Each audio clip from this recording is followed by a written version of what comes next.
So we are now in step 21.7, which is all about rearranging, changing, and customizing animations. So if you change your mind after you've applied animations to your slides, you can go back and rearrange the order of the animation. You can remove an animation or change the existing animation. So let's go ahead and get started. You should be in your step 3 time management, and you need to go to File and Save As and save time management as time 4 to your lesson 21 data files.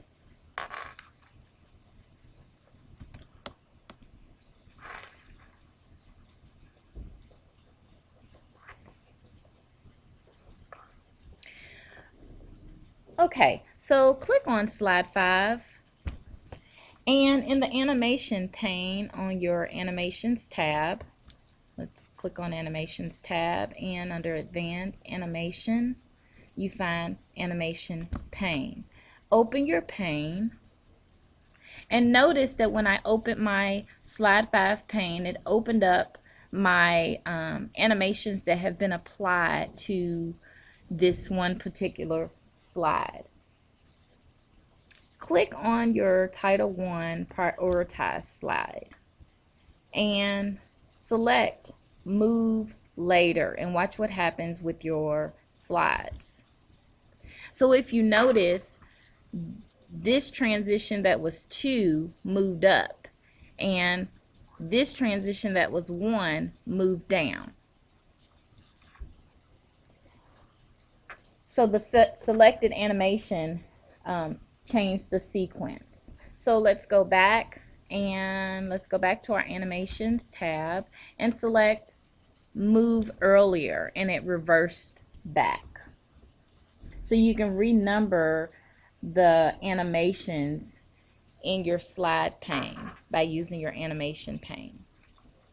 Okay, let's click on slide 4 and click in your smiley face and press Control C on your keyboard to copy, and then click outside of your smiley face and press Control V to paste your smiley face. Now move your mouse over the smile, the frown I guess you can say, and put your mouse on the diamond, and when you get the half arrow, click and drag your frown down to a smiley face to create a smile. Now note that 2 animations are now displayed on your screen. As you can see, we have 1 and 2 for each smiley face. So you added the teeter animation, and it's applied to both. The teeter animation is applied to your original, but when you copied it, it was also applied there. So in the animation pane, click on your second smiley face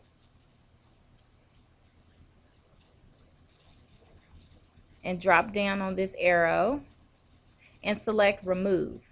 So basically we removed the teeter animation that was applied to the second smiley face. So in the slide pane, select the copied smiley face, and in the animation group, click Fade. So let's go to our duration. You can preview your fade and change your duration to 1 second. And change your delay to 1 minute and 50 seconds. I mean, not 1 minute and 50 seconds, 1.5 seconds. So when you click the trigger animation, there will be a pause of 1.5 seconds. Select your copied smiley face and reposition it exactly over your original smiley face to where it looks like there's only 1 smiley face. Now let's click on the preview button. Notice we have our teether, and then our frown turned into a smiley face. by adding the animations. Let's preview it again. Teether, frown, smiley face. Okay, great. So let's move into slide 1 and select your text here and change your name to Racing the Clock. And we will add a bit of animation here. Click on your Home tab, and in the font group, go back and select Racing the Clock. And in the font group, change your font to red. Now, click anywhere in your subtitle placeholder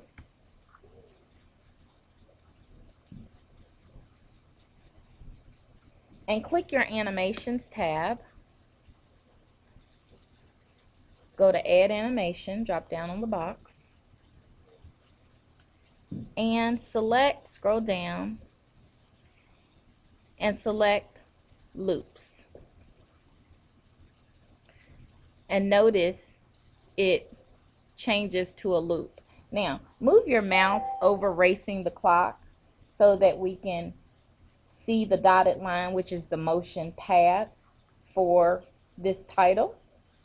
And when you move your mouse, get the four-headed arrow and click on it, hold your mouse down to position it to the bottom left of your screen, and then press delete because we didn't want to delete Racing the Clock. So close out your animation pane, and let's go back to our placeholder, subtitle placeholder, and click. Let's go back to Animation, Add Animation, scroll down, and this time let's select the custom path. Now, starting in the middle bottom of your subtitle placeholder, I want you to draw a zigzag, kind of a squiggly path, just like what I'm getting ready to do on my screen. Notice the pencil, and I'm not very good at the pencil, but drag it all the way off of the slide and let it go.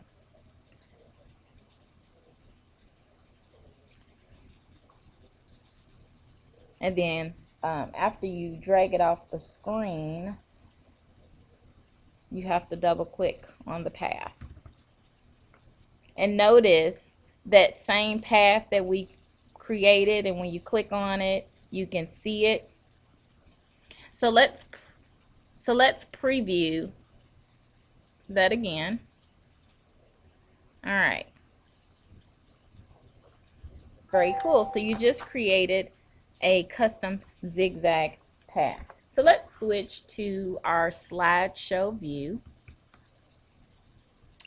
and let's go to our slideshow and advance through our slides, and notice your custom path that you created. Clock.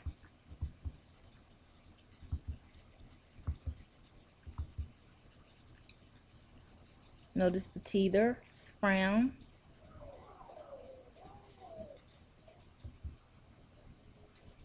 smiley face,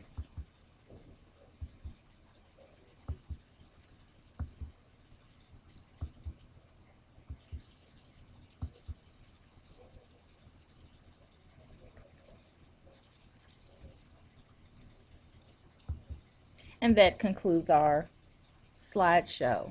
So you were able to see how we went in and changed some of our animations and created custom paths to our titles. Go ahead and save this step. Again, I hope you continue to play around in Photoshop, in PowerPoint, not Photoshop, I'm thinking about my multimedia class, and PowerPoint to gain more skills to make those presentations more engaging and exciting. I will see you on the next step.